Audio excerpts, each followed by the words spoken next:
How to know Jesus? Paano nga ba natin makikilala ang ating Panginoon? Marami kasing mga babasahin. Alam niyo mga kapatid, dati meron akong nabasa. Si Jesus Christ daw, kaya daw magaling gumawa ng mirakulo kasi daw po si Jesus Christ ay nag-aaral daw ng yoga sa India. Pero ito, dami pag-aaralan, yoga pa. Buti hindi naman siya naging yoga instructor sa Bible. Alam niyo mga kapatid, sabi po ni Jesus Christ, you search the scriptures because you believe they give you eternal life. But the scriptures point, kanina daw po? Kay Jesus. So kung gusto pala natin na makilala ang Panginoon, anong gagawin? Ano pong gagawin mga kapatid? Babasahin daw po ang Biblia. Alam niyo mga kapatid, sa experience natin, meron akong mga kilalang kapatid, ginawang pagpatulog yung Bible eh. Magbabasa ng Book of Genesis, in the beginning. Umaga mga kapatid in the beginning. Nagising siya, tanghali na. Alam niyo mga kapatid, kung minsan, nati-take for granted natin ang pag-aaral ng Biblia. Na kung minsan, yung pagbabasa ng Biblia, hindi siya experiential. Para bang pag binasa natin yung Biblia, parang mas maguguluhan yung isip natin. And marami sa atin nagsasabi, Brother Blessy, wala kasi akong time sa pag-aaral ng Bible at pagbabasa niyan. Alam niyo mga kapatid, sa totoo lang, masakit, pero totoo, na sa totoo lang lahat naman talaga tayo may time. Yun nga lang hindi natin napaprioridad ang pagbibigay ng oras sa pagbabasa ng Biblia ay dahil po hindi natin nakikita na priority natin at importante ang pagbabasa ng Biblia. Kasi naniniwala ko mga kapatid na kahit gaano ka kabisi sa buhay mo, kapag may importansya sa iyo, babasahin mo eh. Kahit gaano ka kabisi sa trabaho, kapag nanliligaw ka, dadaanan at dadaanan mo. Tama ko ba mga kapatid?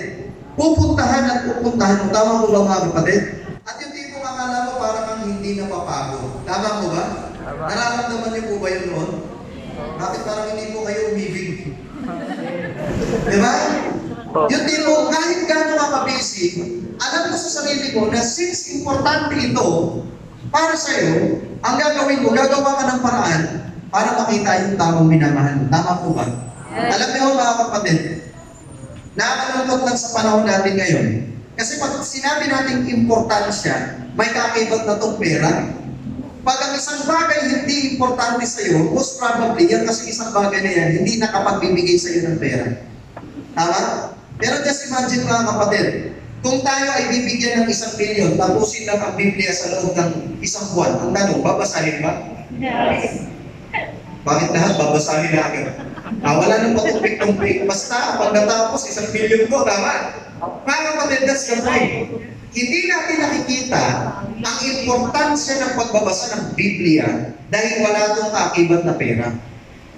Pero alam niyo po ba mga kapatid, na ang pagbabasa ng Biblia ay paraan upang makilala natin kung sino talaga si Kristo. Amen? Amen. Alam niyo mga kapatid, ang reason kung bakit hindi naman talaga natin nababasa ang Biblia, hindi po dahil sa busy tayo, kundi dahil marami tayong pinaglalaanan ng oras, lalo-lalo na po ang atin pong mga Facebook. Meron po siguro dito, scroll lang, hindi, 3 minutes lang to. Ano lang ako, panonoorin ko lang to isang video na to. Mga kapatid, nagkagulatan, 4 na oras ka lang scroll ng scroll. Tama? Alam niyo mga kapatid, sa ito lang kung minsan, marami tayong iniisip na gusto nating tapusin ang Biblia, pero hindi po natin natatapos. Kasi minsan, mali ang motivation natin ng pagbabasa ng Biblia. Alam niyo po ba from my own experience, mga kapatid, umabot ako sa point na napagod akong magbasa ng Biblia. Dahil ang motivation ko noon para basahin ang Biblia ay para makipagdebate. Hindi po para makilala si Kristo. Pero umabot ako sa point na nung napagod ako, tinanong ko sarili ko at nanalangin ako sa Panginoon, Panginoon, ba't ako napagod magbasa ng Biblia? Na-realize ko na kasi ang motivation ko ay hindi pag-ibig kay Kristo, kundi pagpapatunay at pakikipagdebate. Alam niyo mga kapatid, nagbabasa ka man ng Biblia o hindi ka man nagbabasa, gusto ko pong sabihin na dapat ang pinaka-motivation mo kung bakit mo babasahin ang Biblia ay para kilalanin ang Panginoon. Kaya tayo nawawala sa pananampalataya ay dahil hindi tayo masyadong attached dun sa mga bagay na may kinalaman sa ating Panginoon. Napansin niyo po ba mga kapatid, kapag pinag-uusapan ang isang bagay na parang may kinalaman yung mga favorite actors mo, di ba nakikiupo pa din? Tama? Pag nag-uusap-usap patungkol sa isang artista, nakikichismis ka din. Di ba? Pag meron kang narinig na chismis, pupunta ka. Pero pansinin niyo mga kapatid, kapag nag-uusap yung ibang mga kapatid tungkol kay Jesus Christ, yung iba lagi mo umalis. Alam niyo mga kapatid, pagdating po natin sa langit na bayan, ang laging pag-uusapan mo sa langit na bayan, si Jesus Christ. Kapag ikaw, pagdating sa langit, hindi ka aware, hindi ka concerned, wala kang concern kung sino si Jesus Christ, mga kapatid, kahit gaano kaganda ng langit, magiging malaking piyat mo sa iyo kasi hindi ka makaka-relate sa mga pinag-uusapan sa langit. Tama po ba mga kapatid?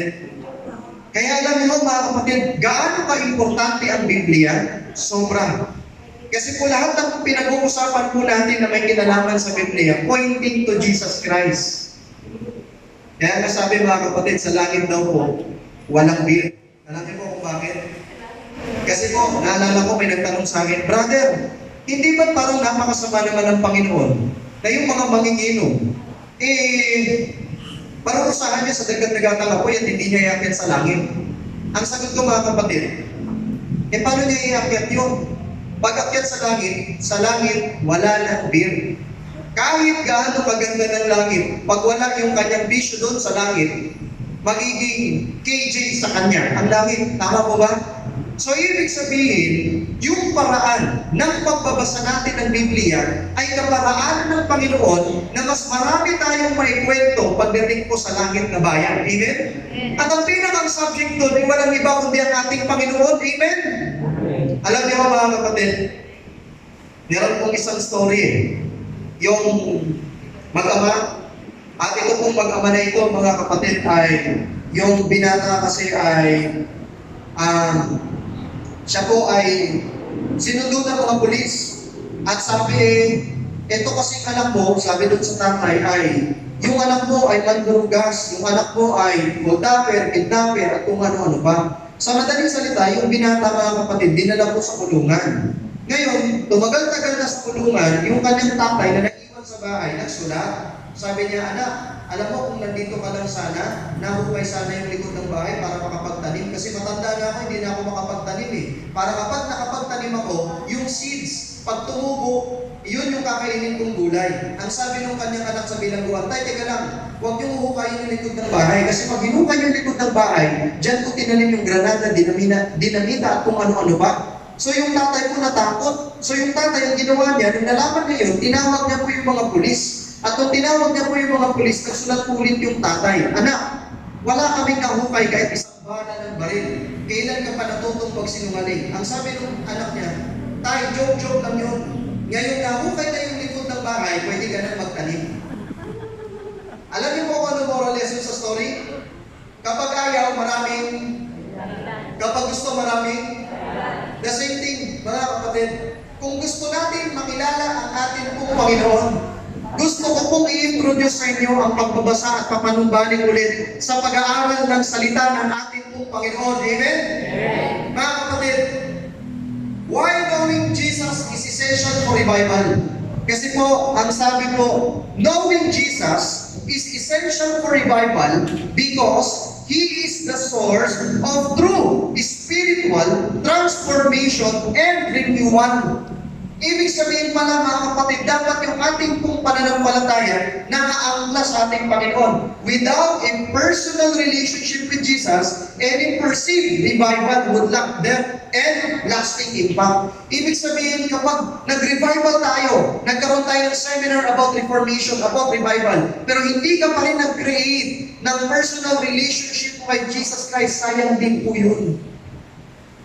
Hindi, ang Christianity mga kapatid, hindi po katulad ng nabasa ko doon sa comics na, brother, magbasa ka nga ng Bible para matuto nga ako. O brother, mag-gym ka nga, magbuhat ka ng mga weights para lumaki yung muscles mo. Wala akong ganun. Everything na gagawin natin para kay Jesus Christ must be personal. Amen? Sabi dito, as revival is fundamentally about experiencing God's power and love through Jesus, leading to genuine change in individuals and communities. Ang gagawin daw po natin mga kapatid ay kikilalanin natin ang Panginoon, magkakaroon tayo ng relasyon sa Kanya, at yung personal relationship natin sa Kanya mga kapatid, yun ang makakatulong para tayo ay magkaroon ng revival and reformation sa ating buhay. Amen? Bakit? Ang tawag po dyan mga kapatid, law of association. Kung kanino ka laging attached, nagiging ganun ka din. Okay? Kaya magugulat ka, yung ibang hindi naman mukhang marites. Pag dumikit sa mga marites, mukhang marites na din. Mukhang marisol na din. Kung hindi po kayo naniniwala sa ganyan mga kapatid, try po ninyong makipagkaibigan sa mga marites at marisol. 3 weeks mga kapatid, maximum. Magugulat kayo, hindi mo nagsasalita na mag-isa. Bakit? Ang tawag dyan mga kapatid, law of association. Kung kanino ka mas nakiki-associate, mas nagiging ganun ang ugali mo. Kaya kapag ikaw ay nakiki-associate sa mga marites at marisol, ganun ka din. Kung ano ang pagkakakilala mo kay Jesus Christ from the Bible, magiging ganun ka din. Kung nakikita mo na ang Panginoon ay maawain, magugulat ka kasi magiging maawain ka na din. Kung nakikita mo na ang Panginoon mapagpatawad, magugulat ka, magiging ganun ka na din. That is why, personal relationship kay Jesus Christ mga kapatid, yan po yung nagbubunga ng totoong revival and reformation. Amen? Sa ating pong buhay, gusto ko pong ipakilala sa inyo mga kapatid. From my own experience, ang ating Panginoon, alam ko ninyo, nakakausap